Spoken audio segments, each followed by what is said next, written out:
आमच्या देशामध्ये खूप वैविध्य आहे आणि आम्ही सगळं वैविध्य घेऊन एकमेकांना चालतो. तर या वैविध्यामुळे आहे वैविध्य सांभाळून आपण चालतो म्हणून हा देशच टिकून, नाहीतर या देशाचे कधीच तुकडे पडले असते.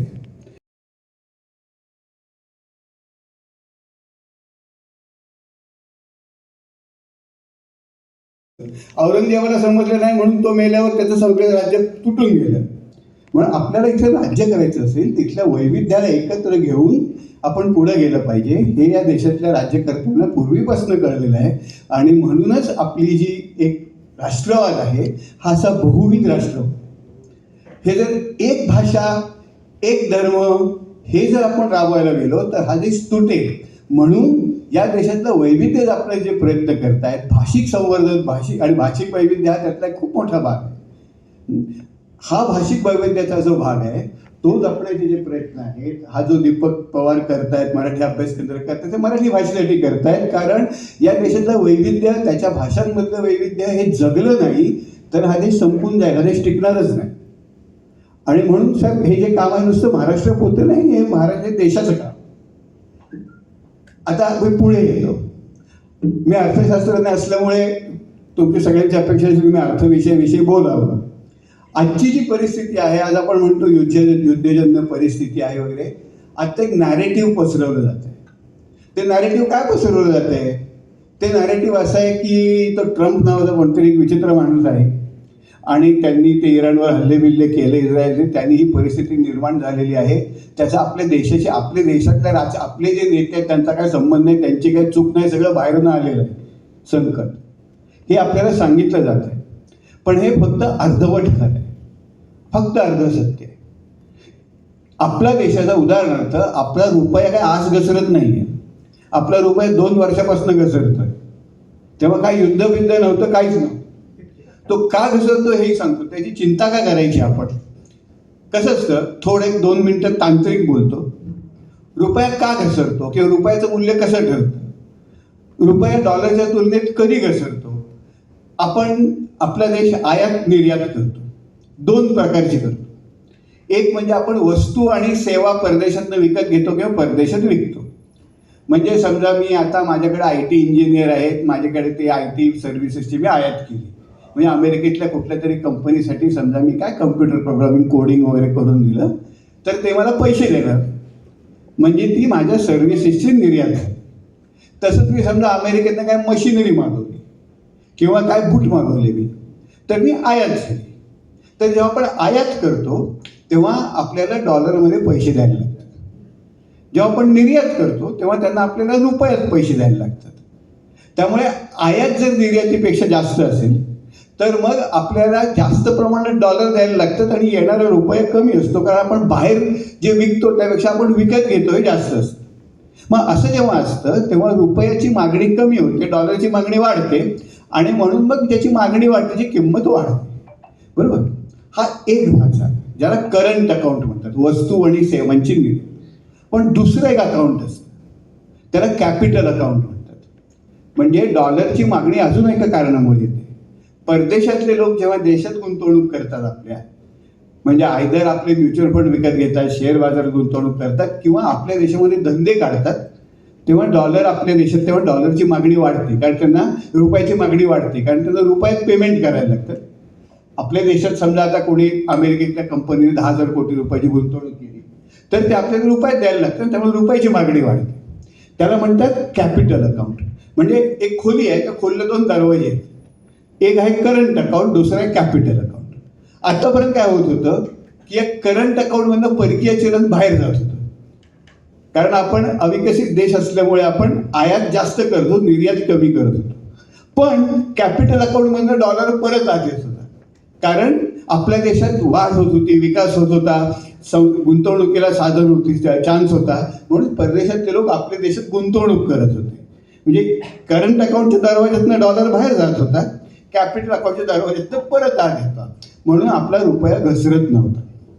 गेले 2 वर्षापासून साहेब दोन्ही दरवाज्यातनं डॉलर बाहेर जातो. म्हणजे कॅपिटल अकाउंटमधनं का बाहेर जातोय, कारण ते फॉरेनचे लोक आपल्या देशातनं पैसे काढून घेऊन चालले. गेल्या 9 महिन्यात 2 लाख कोटी डॉलर गेलेत आपल्याकडे, 1-2 रुपये नाही. आणि म्हणून डॉलर हा रुपया हा 2 वर्ष घसरत, आत्ता घसरत नाही आहे. यांचं नशीब चांगलं की तेव्हा तेलाच्या किमती स्थिर होत्या आंतरराष्ट्रीय बाजारात, तेलाच्या किमती वाढत नव्हत्या आणि त्याचा ॲक्च्युली यांनी भरपूर पैसे मागे कमवलेले आहेत. गमवलेले सांगतात, कमवलेले सांगत नाही. पैसे बरेच कमवलेले आहेत त्यांनी मागच्या. आता युद्ध झालं, आता डॉलरची किंमत वाढली आणि आता तेलाच्या किमती वाढल्या, त्याच्यामुळे देशामध्ये तेलाच्या किमती आता सगळं वाढायला लागलेले आहेत. त्यामुळे हे संकट आत्ता जरी असलं तरी डॉलर बाहेर का जात होते, पैसे गुंतवणूक लोक काढून का घेऊन जात होते आपल्या देशातनं, हे बघायला पाहिजे ना. तुमची बँक कसेल, बँकेतनं खातेदार पैसे काढून घेऊन जायला लागले सगळे, तुम्ही विचार नाही करणार काय चाललंय बाबा बँकेत माझ्या. तर हा प्रश्न अधिक सुरू आणि याच्यात अडचण काय हेही सांगतो. भारतात गुंतवणूक का होत नाहीये, कारण भारतात मागणीच नाहीये, डिमांडच नाही. भारतात नुसते बाहेरचे लोक गुंतवणूक करत नाहीत असं नाही, भारतातले भारतीय भांडवलदार पण गुंतवणूक करत नाहीये. वित्तमंत्री गेले 5-6 वर्ष म्हणतायत अरे गुंतवणूक करा, गुंतवणूक, असं सांगून कोण गुंतवणूक करत नाही ना. त्याला धंदा असेल तर तो गुंतवणूक करणार. मागणीच नाहीये म्हणून गुंतवणूक होत नाही भारतामध्ये. खाजगी भांडवलदार पण करत नाही. म्हणजे आपल्याला 2014च्या आधी 2008-9 या काळामध्ये आपल्या देशामध्ये गुंतवणुकीचा दर हा जवळजवळ 37% होता. आज तो 22-23% होता. गुंतवणूकच होत नाहीये देशामध्ये. भांडवलदार बाहेरचे पण नाही करतात, खाजगी पण नाही करत आहेत. आणि का करत नाहीत, कारण मागणी नाही. मागणी का नाही हे तुम्हाला परवा रविवारच्या लोकसत्तेत एक लेख लिहिला होता, माहीत नाही तुम्ही बघितला का नाही, आश्चर्य आले का नाही म्हणून. भारत सरकार एक पिरियॉडिक लेबर फोर्स सर्वे म्हणून आकडेवारी आणतो. त्या पिरियॉडिक लेबर फोर्स सर्वेमध्ये काय करतात, सर्वे करतात भारतातल्या लोकांचा. तुझं उत्पन्न किती रे बाबा, तू काय नोकरी करतो, तुला पगार किती आहे, असे सगळे माहिती गोळा करतात. ते खूप मोठ्या प्रमाणात करतात. त्याच्यावरनं काय दिसतं, 2000 तो आकडेवारी 17-18 पासून सुरू होते. 2017-18 पासून आत्ता 24-25 पर्यंत पगारदार लोकांचा पगार वाढलेलाच नाही. 2 का 2.5% वाढला एवढ्या वर्षात. म्हणजे आज इन्फोसिसमध्ये आज 2011 सॉफ्टवेअर इंजिनियरचं जो जॉईनिंग पॅकेज होतं, आजही सॉफ्टवेअर इंजिनियरचं तेच जॉईनिंग पॅकेज 2 ते 2.5 लाख रुपये, वाढलेलं नाही. महाराष्ट्र शासनात कंत्राटावर कॉन्ट्रॅक्ट बेसिसवर जे आपण इंजिनियर सॉफ्टवेअर इंजिनियर घेतो त्यांना आपण 15,000 रुपये पगार देतो शासन इंजिनियर लोकांना. आणि ती पोरं पण करतात कारण जॉबच नाही म्हणतात, नोकरीच नाही आहे म्हणतात, पगार ते वाढलेले नाही. दुसरा वर्ग आहे स्वयंरोजगार करण्याचा. त्या स्वयंरोजगार करण्याची परिस्थिती अजून वाईट. म्हणजे त्यातले बहुतेक सगळे स्वयंरोजगार करणारे काय आहेत, कारण त्यांना शेतीत पुरेना आणि बाहेर नोकरी मिळेना म्हणून स्वयंरोजगार करणारे आपल्याकडे बहुतेक सगळे लोक आहेत. कोणाचं इस्त्रीचं दुकान आहे, कोणाची केळ्याची गाडी आहे, कोणाचं सायकल दुरुस्तीचं दुकान आहे. अशी सगळी जी माणसं आहेत यांचा साधारण महिन्याला उत्पन्न 9 ते 10,000 रुपये, वाढलंच नाही आहे गेल्या 8-9 वर्ष. महागाईचा जर अंदाज घेतला वाढलं तर त्या लोकसत्तेच्या लेखामध्ये सगळे डिटेल टेबल दिलेले आहेत. शेतकऱ्याचं मी काय बोलत नाही. शेतकऱ्याचं उत्पन्न वर्षाला या काळात 11% कमी झालं असं शासनाचीच आकडेवारी दाखवते. हजेरी पण आहे, दिवसाची मजुरी पण आहे, वाढली आहे, पण ती भारताच्या फक्त काही भागातच वाढली.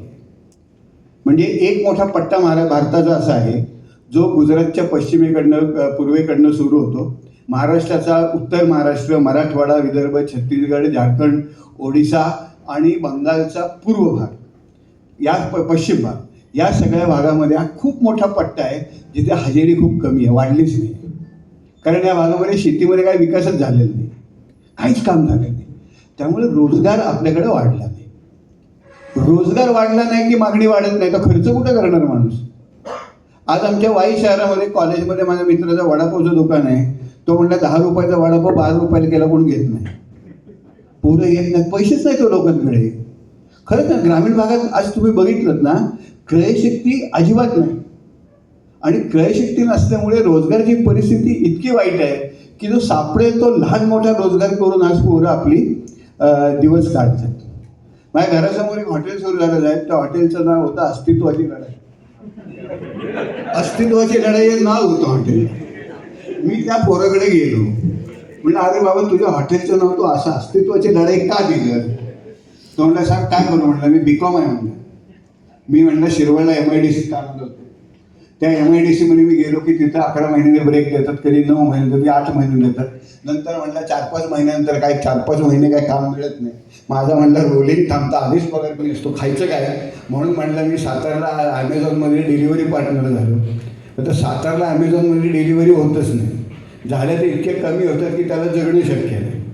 मग त्याची आई त्याला म्हटली, तो मला म्हणला की त्याची आई राहायची शिरवळला. तिने शोधून काढलं वाईला कॉलेज आहे, कॉलेज शेजारी आपण जर चहाचं हॉटेल टाकलं तर तिथे कॉलेजमधली पोरं येतील, तिथं वसतिगृह आहे, मग आपण त्यांना डबे देऊ. मग डबे दिल्यानंतर आपलं घर व्यवस्थित काहीतरी मार्गाला लागेल असे त्या माऊलीने एक जोडत केलं. पण ती पोरं काय त्याच्या आली तर कॉलेजमध्ये पोरंच येत नाही, येतच नाही पोरं कॉलेजमध्ये. आपण जे शिकवतो ना त्या ऐकून ते पोरं म्हणतात बाहेर काहीतरी नोकरी करतो आणि जाऊन परीक्षा देऊन येतो. ती शहाणी असतात पोरं, कॉलेजमध्ये येतच नाहीत. त्यामुळे त्याचा धंदा 4 महिन्यात बंद पडला. आता ते नवीन हॉटेल सुरू झाले, त्याचं नाव आरंभच आहे. मी त्याला विचारलं नाही अजून काय झालं मला. ही आज आमच्या महाराष्ट्रातल्या रोजगाराची परिस्थिती आहे, भारतभरी परिस्थिती. आणि अशी असल्यामुळं मागणी कशी तयार होते. पण दुसरीकडे अर्थव्यवस्था तर वाढते, पूर्वीपेक्षा कमी कारण. म्हणजे एक तर कारण रोजगार निर्माण होत नाही, महत्त्वाचं कारण आपल्याला सगळं सांगतात की भारताची अर्थव्यवस्था जगातली फास्टेस्ट ग्रोईंग अर्थव्यवस्था आहे. तसं काय फास्टेस्ट ग्रोईंग असली तरी आपण 2001 ते साधारण 11-12 यावेळेला आपला सरासरी वाढीचा दर 7.9% होता, आज तो 6%. सगळं जग स्लो झालंय. आपण आंधळ्यांमध्ये काना राजा असा आहोत. आपण फक्त राजा आहोत असं आपण करतोय, पण आंधळ्यांमध्ये काना आहोत हे कोण बोलत नाही. त्यामुळे अर्थव्यवस्था वेगाने वाढतच नाही. अर्थव्यवस्था वेगाने वाढत नसली की रोजगार तयार होत नाही. म्हणजे अर्थशास्त्रात एक एंगल्स रूल म्हणून आहे, फार महत्त्वाचं एंगल्स लॉ. तो काय म्हणतो की माणसं जेव्हा गरीब असतात तेव्हा त्यांच्या उत्पन्नाचा बराचसा भाग हा फक्त अन्नधान्यावर खर्च होतो. म्हणजे माझं समजा उत्पन्न 10,000 रुपये असेल तर माझा बाबा 3-4 हजार रुपये किराणा रेशनवर जाणार. म्हणजे 30-40% माझ्या उत्पन्नाचं किराणा रेशनवर जाणार. माझं उत्पन्न जेव्हा 1,00,000 रुपये होतं तेव्हा काय मी त्याचे 30-40% किराणा मालावर 30-40 हजार रुपये किराणा मालावर नाही ना खर्च करत. म्हणून माझा अन्नधान्यावरचा खर्च कमी होतो आणि इतर गोष्टींवर मी खर्च करतो. मग मी मुलांना बऱ्यापैकी शाळेत घालतो, जरा कपडे बरे घेतो, घर बरं घेतो. या गोष्टी केल्यामुळे मग त्या इतर गोष्टींना मागणी वाढते. मग त्या कारागिरांना पैसे मिळतात, ते पुन्हा पुढे खर्च करतात. असा जो विकासाची प्रक्रिया आहे ना ती आज होत नाही. ती का होत नाही? कारण एक तर विकास दर आपला कमी आहे. विकास दर आता कमी आहे आणि जो विकास होतोय त्याचे फायदे जे आहेत ते सर्वसामान्य लोकांना मिळत नाही आहेत. त्याचे फायदे जातात डायरेक्ट वर. म्हणजे मगाशी मी इन्फोसिस बाबत बोललो. इन्फोसिसचा जॉईनिंग इंजिनियरचा पगार 11 मध्ये होता तेवढाच आत्ता आहे. पण भारतभरचे CEO जे आहेत कंपनीचे टॉप, त्यांचे एकूण त्यांचा जो पॅकेज आहे ते 850% वाढलेलं आहे, 8 पट वाढलेलं आहे या काळामध्ये. म्हणजे पैसे वर जात आहेत. आपल्याकडे जे 5 मोठे कॉग्लोमरेट्स आहेत, अदानी, अंबानी, मित्तल, महिंद्रा आणि टाटा, हे 5ही जणांच्या ज्या मार्जिन्स आहेत आणि या 5ही जणांच्या प्रॉफिटेबिलिटी आहेत त्या प्रचंड वेगाने. निफ्टी 50 उदाहरणार्थ या गेल्या वर्षभरामध्ये 32% वाढले. म्हणजे पैसे दुसऱ्या लोकांकडे जातात, भांडवलदारांकडे जातात, लोकांकडे येत नाहीत. ह्याला प्रथम बर्धन म्हणून एक प्रख्यात अर्थतज्ञ आहेत, मी त्यांना मला फार आवडतात ते. त्यांनी याला एन्क्लेव्ह इकॉनॉमी म्हटलं. म्हणजे काय की 2 वेगळ्या अर्थव्यवस्था आहेत आपल्याकडे. वरचे जे श्रीमंत लोक, खालचे जे गरीब लोक आहेत त्यांच्याकडे पैसे येत नाहीत. पैसे नसल्यामुळे ते खर्च करत नाहीत. ते जो खर्च करतात तो रोजगार देणारा खर्च असतो. तो रोजगार देणारा खर्च, त्यामुळे रोजगार निर्माण होत नाही. रोजगार निर्माण होत नाही गरिबांचा, म्हणून पुन्हा पैसे हातात पैसे येत नाहीत, परत खर्च होत नाही. म्हणजे खालची व्यवस्था सगळी ढासळत जाते. आणि वरची जी व्यवस्था असते या सगळ्या मोठ्या भांडवलदारांकडे जे पैसे येत आहेत ते भांडवलदार काय करतात, ते काय रोजगार निर्माण करणाऱ्या वस्तूंवर खर्च करत नाहीत. ते काय माझ्यासारखं कोल्हापुरी चपला घेत नाहीत, म्हणजे 4-5 लोकांना काम मिळेल असं करत नाही. ते डायरेक्ट नायकीचे बूट घेतात, त्यातनं रोजगार होत नाही. आणि त्याच्यापेक्षा बेकार म्हणजे आलेले पैसे जे आहेत ते डायरेक्ट ते परदेशात घेऊन जातात, कारण इथं टॅक्स बसतो. हे सगळे जे टॅक्स सेवन आहे, गेल्या काही वर्षामध्ये भारतातले 33,000 अल्ट्रानेट इंडिव्हिज्युअल भारत सोडून गेलेले. 33,000, ज्याला आम्ही अल्ट्रानेट इंडिव्हिज्युअल म्हणतो. अल्ट्रानेटवर्क म्हणजे श्रीमंतातले श्रीमंत लोक, पैसे इथे कमवले, भारत सोडून बाहेर राहिले. त्यामुळे इथल्या व्यवस्थेमध्ये पैसाच खर्च होत नाही, जातच नाही पैसा. ह्याचं करायचं काय? आणि हा प्रश्न फार गंभीर आहे. कारण हे लक्षात घ्या की आत्ता नुकतंच 19 मेला पुस्तक आलेलं आहे, फार महत्त्वाचं पुस्तक आहे. संतोष मेहरोत्रा आणि ययाती परीदा आहे, दोन अर्थतज्ञ आहेत. संतोष मेहरोत्रा हे फार सिनियर अर्थतज्ञ आहेत. त्यांनी या पुस्तकाचं नाव लिहिलं आहे इंडिया आउट ऑफ वर्क. कामच नाही आहे. आणि त्यांचं म्हणणं असं आहे की आपण जे म्हणतो की आमचा देश तरुण आहे, आपण म्हणतो ना डेमोग्राफिक डिव्हिडंड ज्याला म्हणतात, की आमचा देश तरुण आहे, आमच्या देशात कमावते लोक खूप आहेत आणि यातनं आमच्या देशाची प्रगती होणार आहे. हा डेमोग्राफिक डिव्हिडंड आपला 2040 संपणार आहे. 2040 आपण म्हातारे होणार. किती वर्ष उरली? 15 वर्ष उरली. बरोबर. म्हणजे अशी कल्पना करा की एक कुटुंब आहे, त्या कुटुंबामध्ये म्हातारी आहेत आणि 5 तरुण कमावती पोरं आहेत. कुटुंब एकत्र आहे. समजा ही पोरं शिकलेली असतील, त्यांचे धंदे जोरात चाललेले असतील, पैसा वगैरे भरपूर येत असेल, एक दोघांची दुकान आहे, एक 2-3 काय सॉफ्टवेअर इंजिनियर आहे, कोण डॉक्टर आहे, वकील आहे वगैरे, आणि सगळ्या घरामध्ये पैसा भरपूर येतोय, तर हे कुटुंब काय करेल? काही वर्षाने म्हातारे होतील पण त्या कुटुंबाला टेन्शन नसेल ना, कारण सगळं सेट झालं असेल ना. पैसे बँकेत पैसे असतील, कुठे इन्व्हेस्टमेंट केलेली असेल, 4-2 दुकानं घेतली असेल, कुठे शेत घेतलं असेल, घर भाड्याने दिलं असेल, असं करत करत त्याचं कुटुंबाचं चालतं. पण समजा कुटुंबात 5 जण आहेत, तरुण आहेत, पण ते शिकलेले कमी आहेत, त्यांच्या हाताला काम नाही. म्हणजे त्या 5 मधली 3 जण बिगारीला कामला जातात, 1 जण कुठं हॉस्पिटलला कॉन्ट्रॅक्ट वर्कर आहे, 3रा शाळेत प्राथमिक शाळेत टेम्पररी शिक्षक आहे. तर या कुटुंबाचं जेव्हा हे कुटुंब म्हातारं होईल तेव्हा त्याकडे कोण बघणार? त्याची तरतूद झाली असेल का? नाही झालेली. तर परीदा आणि हे जे म्हणतायत मेहरोत्रा आणि परीदा, ते म्हणतात की 15 वर्षात आपला देश म्हातारा होणार. जे करायचं ते फक्त आपल्याकडे 15 वर्ष आहे. आणि या 15 वर्षामध्ये आपला आर्थिक विकासाचा दर 9% गेला. आणि 9% तो कसा जाईल? तो रस्ते बांधून साहेब जाणार नाही. म्हणजे शक्तीपीठाचा तुम्ही इकडे शक्तीपीठ महामार्ग बघताय, तो दुसरीकडे जे छत्तीसगडमध्ये ओरिजिनेट करणार आहे ते मी बघून आलो. सूर्यागडचं जे मोठं जंगल आहे, त्या जंगलामध्ये मोठ्या प्रमाणात खाणी आहे, छत्तीसगडचा तो सगळा बेल्ट. आणि तिथनं जी खाणीतलं जे खनिज आहे ते खनिज आपल्याला गोव्याला व्यवस्थित लवकर पोहोचवायचं आहे. ते खाण मला वेगळं, म्हणून आपल्याला इथे शक्तीपीठ रस्ता पाहिजे आहे. सूर्यागडच्या खाणीत मी जाऊन आलो, लोकांशी बोललो. त्या खाणीवरनं साहेब काय होतं, म्हणजे तिथं आदिवासींनी 3-3 वर्ष आंदोलन केलं. त्या आंदोलन फोडलं, लोकांना तुरुंगात घातले, पैसे दिले. नक्षलवादी सुद्धा आताचे सगळे बंद पडले, मेले ते नक्षलवाद्यांना पैसे देऊन ते मिटवले. म्हणजे 10 वर्ष नक्षलवाद्यांनी खाणीला विरोध केला. आता मी तिथं जाऊन एका नक्षलवाद्याला भेटलो, तो लॉईड स्टेटचा PRO म्हणून नोकरी करतो. ही नक्षलवाद्यांची परिस्थिती आहे. आता सोडली त्यांनी, तो हरियाणामधला एक नक्षलवादी आहे. तर तिथं एका गावात गेलो, मालमपाडी म्हणून गाव होतं. सूर्यागडची खाण आहे, त्याच्या खाली गाव आहे. त्या सूर्यागडच्या खाणीतनं सगळा लाल धुरळ येतो. त्या गावातली नदी ही लाल भडक आहे, लाल भडक आहे. तिथं गाळ आहे सगळा. गुरं उन्हाळ्याची पाणी प्यायला जातात. 6 गुरं त्यात अडकून यावर्षी मिळली. 6 गुरं गावातली. लोकांची शेती आहे, भात शेती. ती भात शेती सगळी त्या गाळानं भरलेली. पाऊस पडला की तिथं तो गाळ जो आहे तो 6-7 फुटाचा चिखल होतो. भात शेती संपलेली आहे. तिथला एक पोरगा होता, आदिवासी पोरगा होता, टोपो म्हणून. तो आधी कलेक्टरने जनसुनवाई लावली. ह्या तिथे जनसुनवाईमध्ये तो म्हणला, त्याला चिडला होता. तो म्हणला आमच्या गावामध्ये काय चाललंय बघा, आमची शेती बरबाद झाली, नदी बरबाद झाली, आमच्या गावातले मासे, साप, सरडे, बेडूक सगळे मेले, आणि काय करताय तुम्ही? कलेक्टरला थंडपणे सांगितलं की तुझं नाव काय? तो म्हणलं माझं नाव टोपो. तो म्हणला तू छत्तीसगडमधला आदिवासी आहेस, तुझं महाराष्ट्रात काय काम आहे? तू अतिक्रमण केलं. आणि कडकपणे बोलले. त्या पोरात तो घरी आला, जेवला, संध्याकाळी रात्री त्यांनी फास लावून घेतला. ही त्या टोकाला परिस्थिती. आणि या टोकाला तर आंदोलनं चाललेली आहे. चांगल्या सुपीक जमिनी आपण घेतलं. पॉल क्रुगमन नावाचे खूप मोठे अर्थतज्ञ होते, त्यांना नोबेल प्राईज मिळालं साहेब. त्यांनी हे स्पष्टपणे, त्यांना नोबेल प्राईज का मिळालं, त्यांचा खूप गाजलेला पेपर आहे. तो म्हणाले की ग्रामीण भागांना शहरी भागांना रस्त्याने जोडलं की ग्रामीण भागाचा विकास होत नाही, शहरी भागाला मार्केट भेटतं. म्हणजे आपले ग्रामीण भागातले जे छोटे मोठे धंदे आहेत ना, ते शहरी भागातल्या गाड्यांनी सामान इथं आणून स्वस्त पडतं. आपण आणि आपल्या ते ज्या रेटने निर्माण करतात त्या रेटने आपल्याला विकताच येत नाही. आमच्या गावामध्ये 2 तरुण पोर आहेत, मराठी पोर आहेत. कुल्फीचा धंदा करतात. अत्यंत चांगली कुल्फी बनवतात. 30-35 रुपयाला त्यांना कुल्फी पडते, कारण त्यात काय मिक्सिंग नसतं, दूध चांगलं असतं, जेन्युइन राखून अत्यंत दर्जेदार कुल्फी. आज आमच्या गावामध्ये अमोलची कुल्फी 15 रुपयाला येते. त्यांना विकणंच अवघड झालं आहे. आता आमच्या गावात लोकांकडे पैसे नाही. तो कुल्फी खाणार म्हणजे पोरगं रडली, लई रडली पोरं तरच कुल्फी खाणार, पोरांना मागितली तर. आता 15 रुपयाचे घेणार का तो 30 रुपयाचे घेणार. त्यामुळे हे चांगले धंदे जे आहेत ना, ते रस्ते बांधले, सामान पोचलं की बंद पडतं.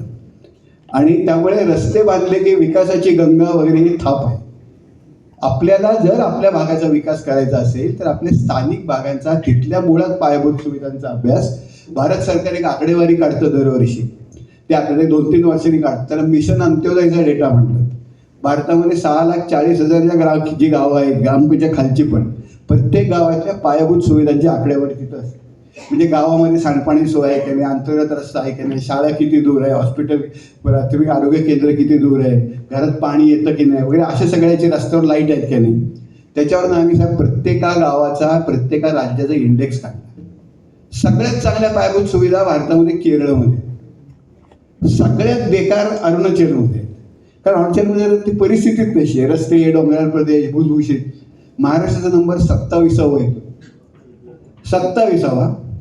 आणि हे मी जेव्हा एका सरकारी अधिकाऱ्याला दाखवलं, तो म्हणलं हे तू लिहिलंयस पण हे कुठेतरी कुठल्या तरी जर्नलमध्ये छापून आल्याशिवाय आम्ही ते मान्य करणार नाही. मग मी ते एका जर्नलला पाठवलं, त्यांनी तपासलं, ते म्हणले बरोबर आहे तुम्ही म्हणता, आम्ही छापतो. इकॉनॉमिक अँड पॉलिटिकल वीकली जर्नलचं नाव, त्याला आम्ही छापतो. मग नंतर मी दुसऱ्या एका वरिष्ठ अधिकाऱ्याशी बोललो, म्हणलं महाराष्ट्राची अशी परिस्थिती आहे बघा.